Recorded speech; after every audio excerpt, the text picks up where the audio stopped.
I've been rewatching Always Sunny with Sam recently, and in the first season, Charlie pretends to have cancer as a way of attracting the waitress because he notices that she's wearing a Livestrong bracelet, and that got me thinking about those wristbands. I'd totally forgotten not about just the Livestrong wristband, but the entire gel wristband craze of the early 2000s. In 2004, the Lance Armstrong Foundation, in partnership with Nike, released a yellow silicone wristband with the word Livestrong embroidered on it. It was created as a way of raising money for cancer research and survivorship, selling them for $1, but it didn't just raise money, it sparked this entire total craze. Lance Armstrong received attention for wearing it during his Tour de France, but soon it was seen on the wrists of like Tiger Woods, Serena Williams, Bono, Brad Pitt, Lindsay Lohan, and even the then President George W. Bush. And then Oprah started wearing it on her show, and it became the new thing that anyone who cared or anyone who was morally elevated was wearing. By the end of 2005, over 80 million Livestrong bracelets had been sold. It was on the wrists of like every third person you passed on the street. It was big money, big attention, and therefore big opportunity.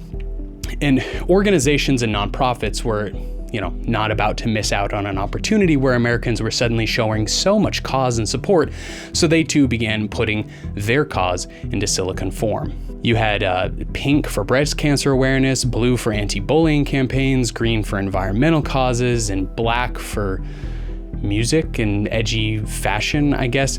You could basically get any imaginable slogan, cause, or message on a gel wristband in any color of your choosing at any mall, kiosk, craft fair, 7-Eleven checkout counter. I remember kids were stacking them up their wrists like dozens at a time. It hardly mattered what each band meant. All that mattered was that you cared. I think it was like you were just a part of the moment was kind of the excitement. But by the end of the 2000s, the wristband had been commercialized basically to death. You could buy them in bulk, 100 for $5. Everyone already had one. People started to lose track of which one stood for what. And the symbolism just kind of became clutter. I think the real final blow was in 2012 when Lance Armstrong was stripped of his Tour de France medals due to some doping revelations, and the original Livestrong brand and bracelet took a real reputational hit. I put it on January the 15th, 2005. It's been on ever since then. Haven't taken it off. Today, I'm going to take it off.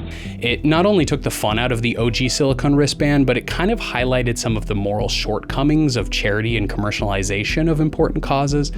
And also, most of these bands were made out of non-biodegradable material, so I'm sure that millions of them are still sitting in landfills, probably, or like floating around in the oceans, or just like in a thrift store's recycling bin somewhere. But, however, by the end, those wristbands did raise more than $100 million for cancer research and countless millions more for other charities who piggybacked off of this success. So, while it should be remembered as like this great wave of charitable motion, I honestly remember it as more of like a weird fashion fad more than I think anything else.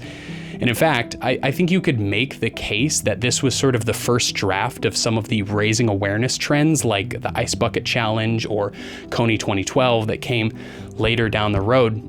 And I know that there isn't anything new about grassroots campaigns to bring attention to an important cause, but I definitely do think that there was, a concentration of virtue signaling between, say, like 2005 and 2015-ish.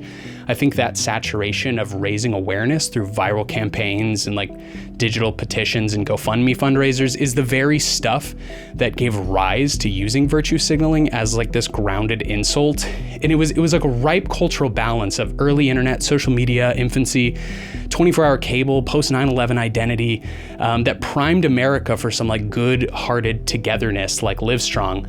However, that heartstring just got plucked over and over and over again for increasingly nefarious and kind of like conflicting reasons where I don't think something like that could take off again, but I don't know. What do you think? Do you remember these? Did you have them?